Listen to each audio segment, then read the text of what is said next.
어저께가 무슨 날인지 여러분들 아십니까? 어저께가 토요일이죠. 네, 어제는 세계 물의 날이라고 합니다.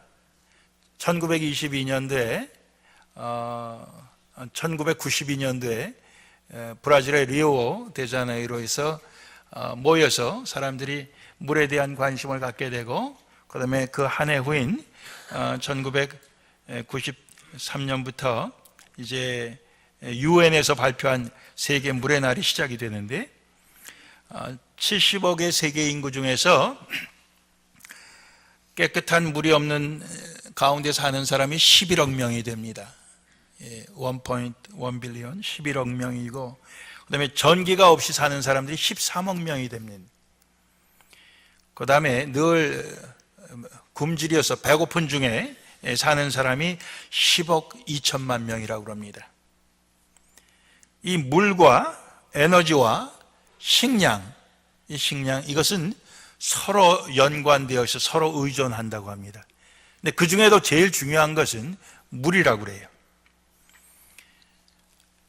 우리가 차디에 선교사로 가신 권홍양 목사님을 돕기 위해서 우리가 그곳에 우물을 파는 것을 도와준 적이 있습니다. 그래서 우물을 2개를 우리가 팠는데, 잠깐 동영상의 사진을 우리가 한번 보겠습니다.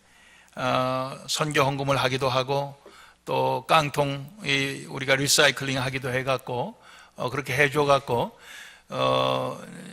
지금 그 둘러서 가운데 권홍양 목사님 계시고 옆에 팻말이 있는데, 그 팻말 밑에 도네이션, 우리 플러턴 장로교회 칠선교회가 도네이션 했다는 말이 써 있어요. 그렇죠? 예. 또 넘겨버리십시오. 예. 그래서 이게 이제 우물을 팠는데, 거기에 이제 펌프를 연결시켜 갖고 이렇게 누르면 물이 올라오는 그런 것입니다. 그래서 이제 저 애들이, 어른들이나 다 한 2시간 가야 물을 길러 갖고, 왕복 한 4시간 이상 걸려야 자기들이 먹을 물을 날마다 그렇게 길어 오는데, 동네 가운데다 저렇게 해준 겁니다. 예.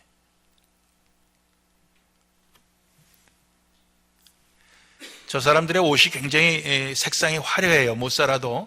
왜냐하면 그 열대 지방이기 때문에 나비, 꽃 이런 것이 색깔이 저런 색깔입니다. 굉장히 컬러풀하죠. 축구공인데요. 축구공이 이제 터지니까 이렇게 막 밧줄로 둘러싸갖고 차는 것 같아요.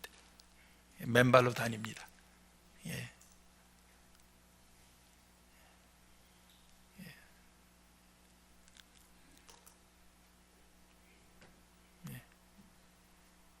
예. 계속 넘겨보십시다. 예, 이게 답니다. 예. 저나 그 사람들이 좀 비슷하게 시꺼머네요.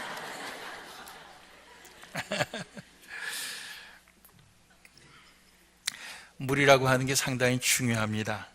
그래서 오늘 우리가 읽은 본문 2군데 구약 신약에 다 물이 등장을 하는데요. 첫 번째는 구약에서 이 물이 부족한 사건을 얘기하고 있습니다. 출애굽기에 나오는 이야기 중에 이스라엘인들이 400년 동안 애굽에 종살이 하다가 애굽에서 나와서 홍해를 건너자마자 처음 마주치는 일이 물이 없는 것입니다. 사흘 길을 갔지만은 물을 찾지 못했다고 그랬어요. 출애굽기 15장에 나오는 말씀인데, 결국 도착한 것이 물이 있긴 하지만은 그 물이 쓴 물이라서 먹을 수 없는 물입니다. 마라라고 하죠. 쓰다, 마라라고 하는 곳에 도착했는데 먹을 수 없는 물이에요. 백성들이 원망을 합니다. 모세가 하나님께 부르짖었을 때 나무를 하나 가르쳐요. 그래서 그 나무를 잘라서 물에 던졌을 때 그 물이 달아졌다고 그랬어요. 그 다음엔 그들이 엘림이라고 하는 오아시스에 도착을 하게 됩니다. 다행히 거기에는 샘이 12개가 솟아요, 땅에서. 그리고 종려나무가 70그루가 있는데, 거기에서 그들이 야영을 하다가 오늘 우리가 읽은 출애굽 17장은 거기서 떠나서 르비딤이라고 하는 곳에 이르러서 거기에서 야영을 하게 됩니다. 거기서 장막을 쳤어요. 근데 거기에 마실 물이 없었어요. 그래서 그 사람들은 또다시 모세를 대하여 원망하고 모세와 다투고 다툰다는 게 싸운다는 거예요. 싸우고 그렇게 하게 됩니다. 그래서 모세가 급하게 하나님께 기도합니다. 이 사람들이 조금만 더 있으면 돌로 나를 쳐 죽일 판입니다. 어떻게 해 주십시오. 그랬을 때 하나님께서 백성의 장로들과 함께 내 손에 지팡이를 가지고 호렙산 앞으로 나아가라. 내가 호렙산 거기에 서서 너를 향하여 서서 반석에서 물이 솟게 하리라. 그렇게 말씀해 주셨습니다. 그래서 모세가 장로들과 함께 가서 반석을 쳤을 때 거기서 물이 솟아났습니다. 시편 78편에 볼 것 같으면 15절 16절에 이 말씀과 관계된 성경 구절이 나오는데 거기에서는 광야에서 반석을 하나님이 쪼개셨다고 그랬습니다. 그래서 깊은 수원에서 나오는 것 같이 저에게 물을 흡족히 마시웠다고 그랬습니다. 반석에서 시내를 내어서 물이 강같이 흐르게 하였다고 그랬습니다. 근데 이것이 최근에 증명이 됐습니다. 김승학 박사라고 떨기나무라는 책을 쓴 사람인데 이 사람이 사우디아라비아에 왕자의 주치의로 가서 오랫동안 있으면서 그 주치의가 주는 그 차를 4x4 차를 타고 이 왕자의 그런 그 이름으로 이렇게 다니면서 그가 이스라엘 백성들이 살았던 곳을 찾아보게 됩니다. 그래서 우리가 보통 성지순례 가면은 그 시내산에도 가고 뭐 그런데 그건 다 가짜래요. 이분 얘기로 말할 것 같으면은 그건 다 가짜고 진짜는 다 사우디아라비아에 있답니다. 거기에 시내산 호렙산이 봉우리만 다르지 밑은 같은 한 산인데 한쪽은 시내산 한쪽은 호렙산이라 그렇게 부른다는 것도 이 사람이 찾아냈고, 그리고 거기에서 이 르비딤 그 갈라진 그 바위도 찾아내고 해갖고 그걸 다 사진 찍어갖고 강연을 다니는데 인터넷에 출애굽 시내산의 비밀 이런 제목으로 이 사람이 강연하고 비디오 보여주고 이런 것이 나와요. 그래서 그 한 토막 잠깐 여러분들에게 소개를 하려고 합니다. 한번 보여주시죠. 출애굽기 17장에 보면은 이스라엘 백성들이 르비딤에 도착을 합니다. 르비딤에 도착하자마자 마실 물이 없어 돌을 들고 모세를 보고 때려라 그러면서 물 달라고 요구를 합니다. 하나님 앞에 모세가 하나님께 기도드렸더니 하나님께서 하시는 말씀 뭔지 아세요? 나는 호렙산 반석에 너를 대하여 서리니. 여러분들 르비딤에 왔는데 호렙산이 나옵니다. 호렙산 반석에 너를 대하여 서리니 너는 내가 지시한 반석을 쳐라 그랬어. 반석에서 물을 터져 나온 거를 강물처럼 마시고 그 다음에는 아말렉하고 르비딤에서 전투를 하고 이드로가 찾아와서 50부장, 100부장, 1000부장을 짓고 그 다음에 출애굽기 19장에 가야 신의 광야에 도착을 하죠. 그런데 르비딤에 왔는데 왜 호렙산이 나왔을까?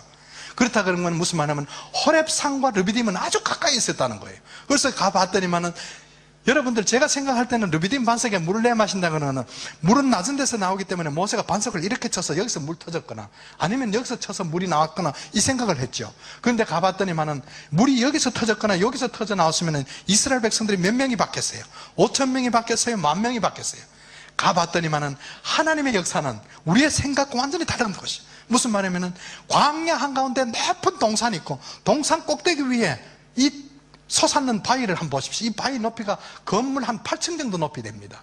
그 건물 꼭대기 위에서 바위가 쪼개져서 물이 터져 나옵니다.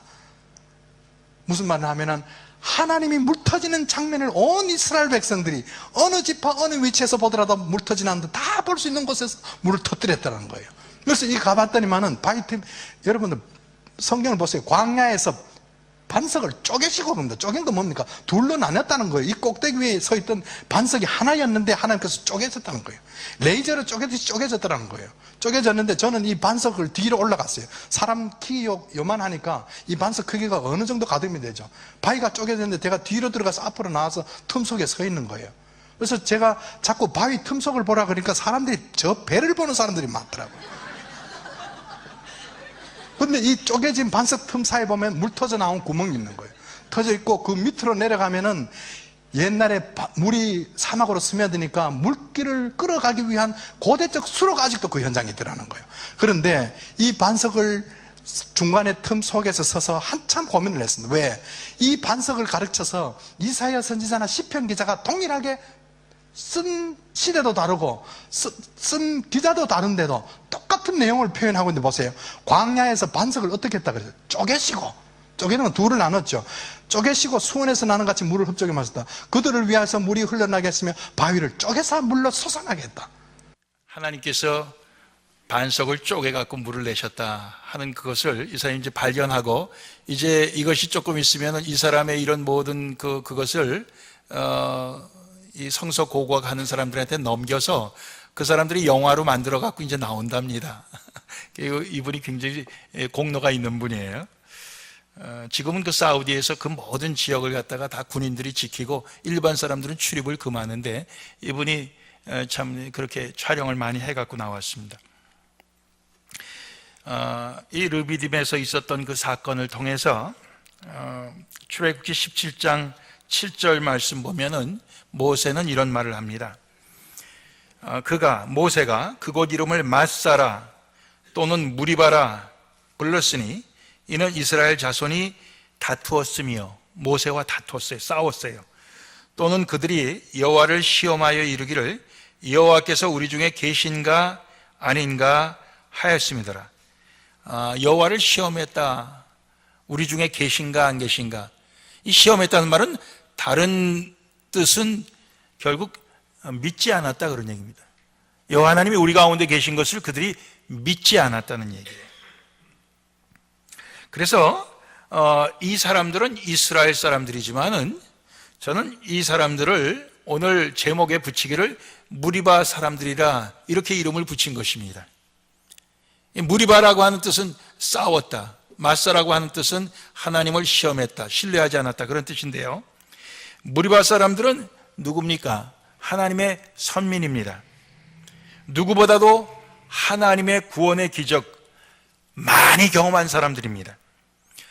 10가지 애굽에 내리는 재앙도 그들이 봤고요, 홍해가 갈라지는 것도 그들이 봤고요, 그리고 또 만나와 메추라기가 하늘에서 내리는 것도 봤고요, 다 봤던 사람이.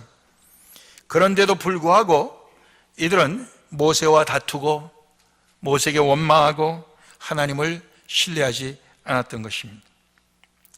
그런데 참 놀라운 것은 하나님은 그런 사람들에게도 자비를 베푸셔서 그들이 원하는 먹을 것과 마실 것을 넉넉하게 주시는 그런 하나님이시라는 것을 오늘 우린 말씀 속에서 찾아볼 수 있습니다. 하나님의 자비가 여기 있습니다. 웬만하면은 이런 괘씸한 놈들이 있겠나 그렇게 생각할 텐데 안 그래요. 여러분들 생각해 보세요. 여러분들에게 신앙을 지금까지 붙들고 있는 것이 과거에 내가 만난 하나님, 그런 그 과거의 어떤 그 정말 극적인 그런 그 경험 속에서 하나님을 내가 만났기 때문에 나는 그 하나님을 절대로 배신할 수가 없고 그 하나님을 내가 안 믿을 수가 없다 하는 그런 믿음을 갖고 우리가 대부분 살지 않습니까? 그런데 이스라엘 백성들을 볼 것 같으면 그런 아주 극적인, 다른 민족들은 전혀 경험해보지 못한 그런 경험들을 연속적으로 그들은 경험했음에도 불구하고 지금 물이 떨어지자 하나님을, 정말 하나님이 계신 거냐, 또 모세에 대해서는 돌을 쳐 죽일 정도로 그와 싸우고 그를 원망하고 하는 그런 모습을 볼 수가 있습니다. 그럼에도 불구하고 하나님은 자비를 베푸시는 것을 또한 우리는 보게 됩니다. 오늘 우리가 읽은 요한복음 4장 신약에서는 수가 사람들의 이야기가 나옵니다. 사마리아에 있는 수가라 하는 동네에 이르셨을 때 야곱이 그 아들 요셉에게 준 땅이 가깝고 야곱의 우물이 있더라 그랬습니다. 야곱의 우물, 언제 때 얘기입니까? 그 계속해서 대를 이어서 1000년 이상 그렇게 내려왔던 그런 전통적인 우물입니다. 그 우물에 제6시쯤 되었더라. 정오 12시죠. 예수님께서, 제자들은 동네 안으로 먹을 것을 사러 가고 예수님은 거기에서 피곤해서 쉬실 때 사마리아 여자 하나가 물을 길러 왔어요. 예수님께서 그 여인에게 내게 물 좀 달라. 당신은 보아하니 유대인인데 어떻게 유대인이 사마리아인하고 상종 안 하는 법인데 나에게 물을 달라고 합니까? 너에게 물을 달라 하는 내가 누구인 줄 알았다면 오히려 내가 나에게 물을 달라고 구했을 터인데 그러니까 당신은 물기를 그 그릇도 없고 두레박도 없고 그런데 어떻게 나에게 물을 준다고 하는 말입니다. 내가 여기 와서 가져가는 이 물은 마시면 다시 목마르지만 내가 너에게 줄 물은 한번 마시면 다시는 영원토록 목마르지 아니하는 그러한 물을 내가 너에게 줄 수 있다. 여인이 너무 깜짝 놀랍니다.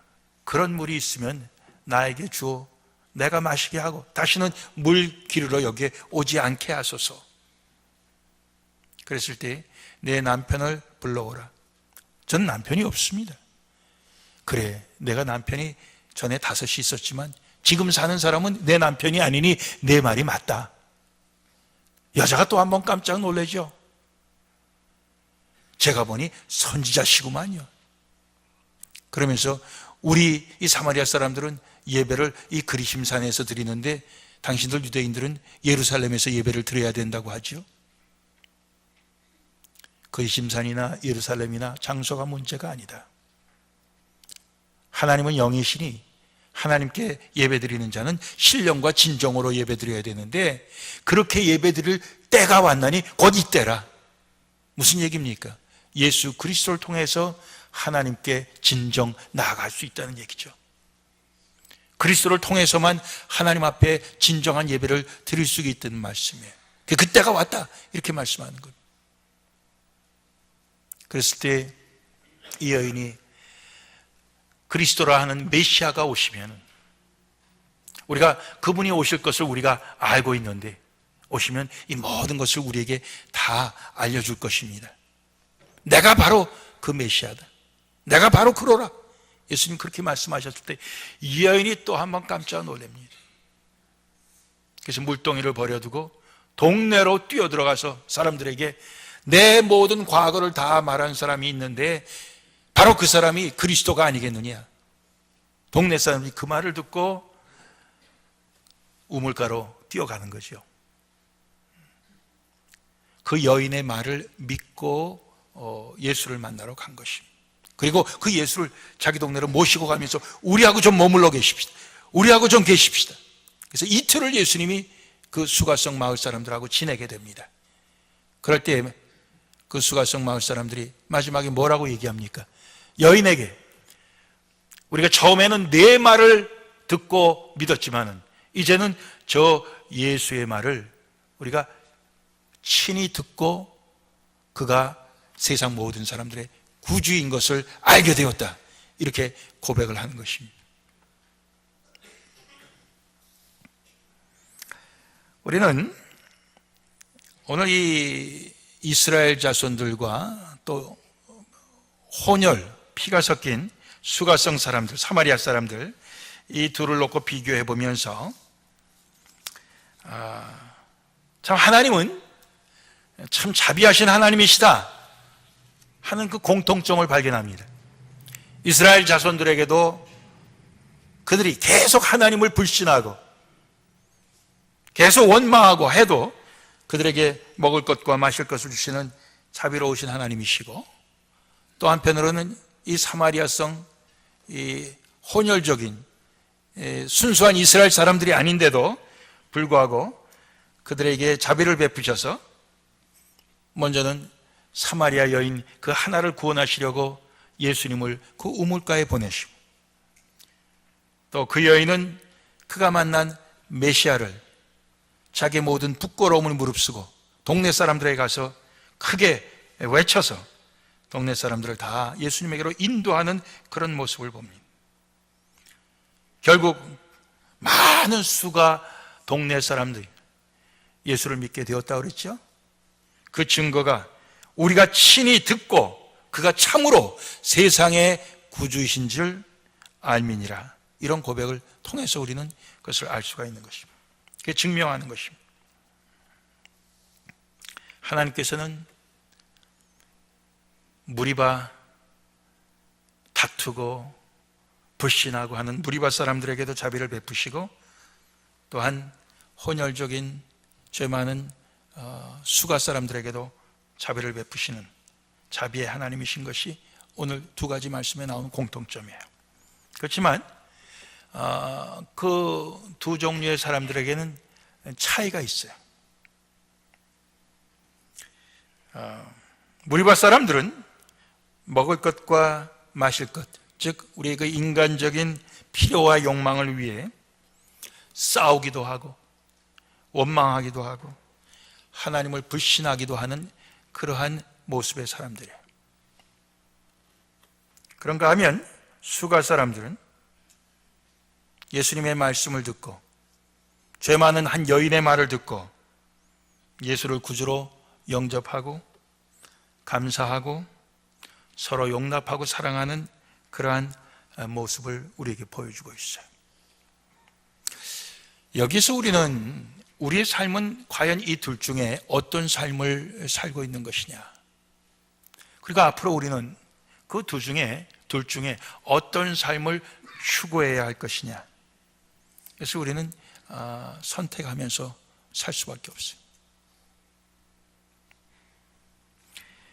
과연 무엇을 먹고 무엇을 마셔야 할까?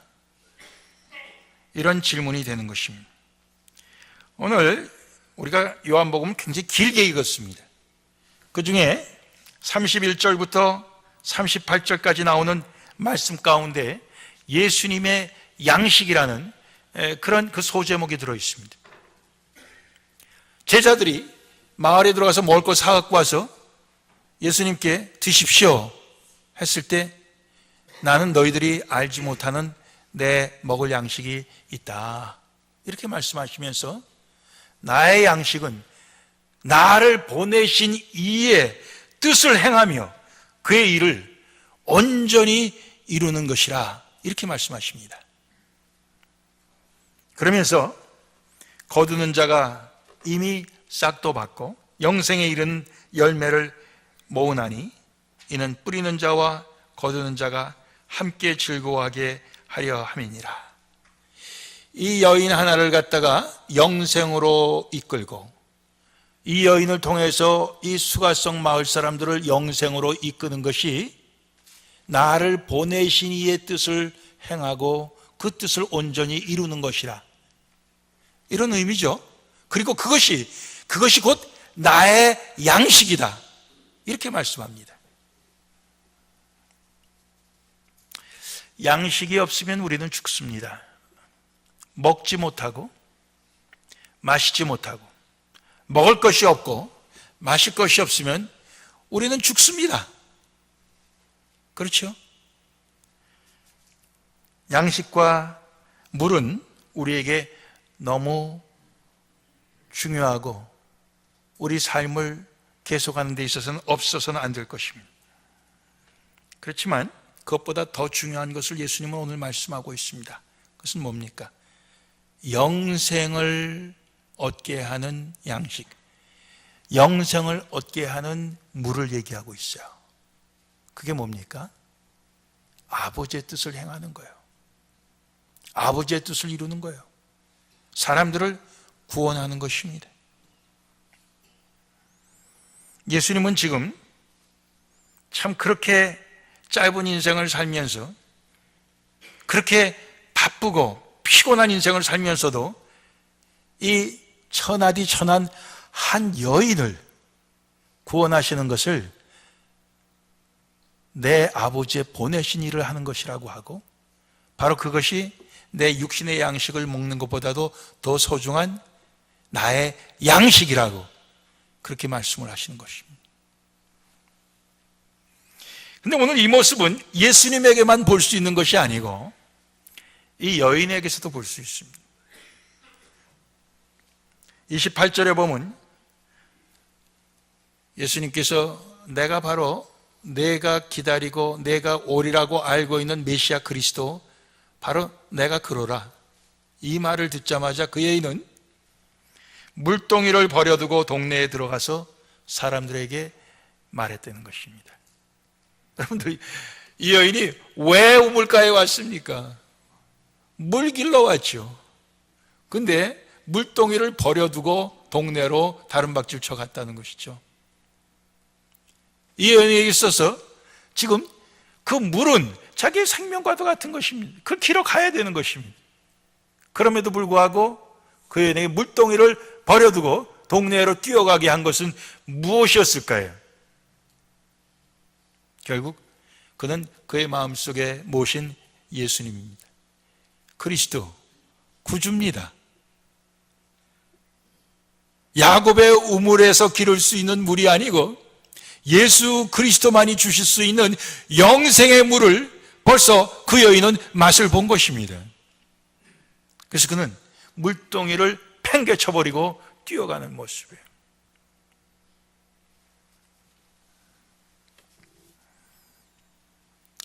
예수님이 나의 양식이라고 하는 것이나 이 여인이 자기가 소중하게 생각하는 생명의 물이나 결국 어떻게 보면 같은 성격의 것이 아닙니까? 오늘 우리는 이제까지 어떻게 살아왔건 간에 앞으로의 삶 속에 우리는 무리바 사람으로 살지 아니하고 수가 사람들로서 우리의 삶을 살아야 되겠다 하는 우리의 오늘 말씀 속에서 우리 공감하고 우리 말씀 속에서 우리는 결단할 필요가 있는 것입니다.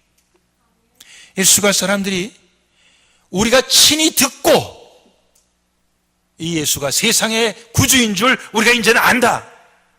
듣고 여러분들 이스라엘 사람들이 수없이 듣는 게 아니라 보고서도 경험하고서도 그들은 계속해서 원망하고 하나님이 우리 가운데 정말 계신 거야?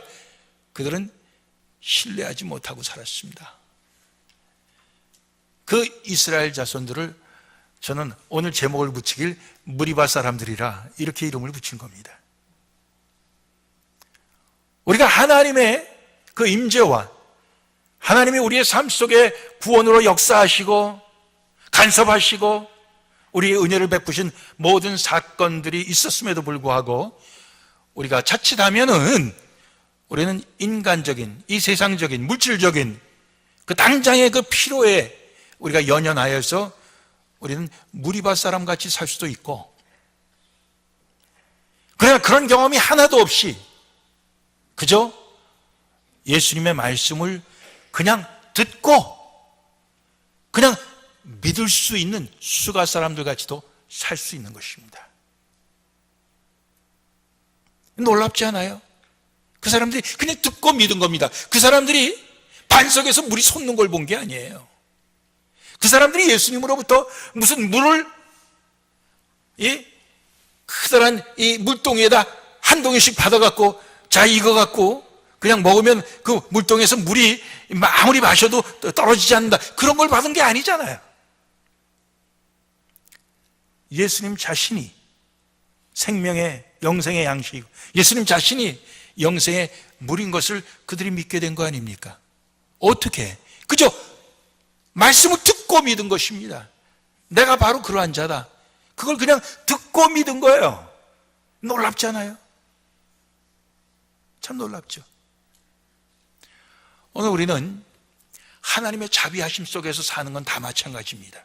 왜? 하나님은 자비하시기 때문에. 그러나 그 자비하심 속에서 우리가 계속적으로 무리바 사람들로 살아갈 것이냐, 그렇지 않으면 수가 사람들로 살아갈 것이냐, 그것은 우리의 몫이고 우리의 선택인 줄로 압니다. 어떻게 사시겠습니까? 아무쪼록 수가 사람들처럼 살아야겠죠. 예.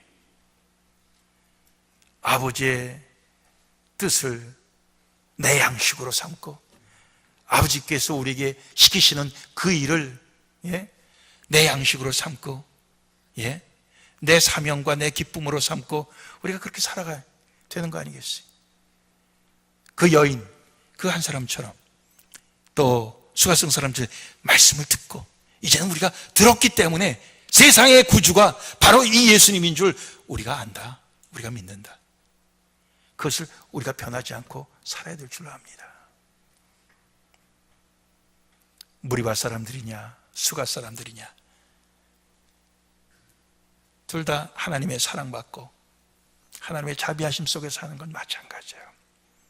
그렇지만 정말 믿음으로 사는 사람들은 무리바 사람들이 아니었다는 것이지. 수가 사람들이었지. 오늘 우리가 수가 사람들처럼 살기를 주님의 이름으로 축원합니다. 기도하시겠습니다.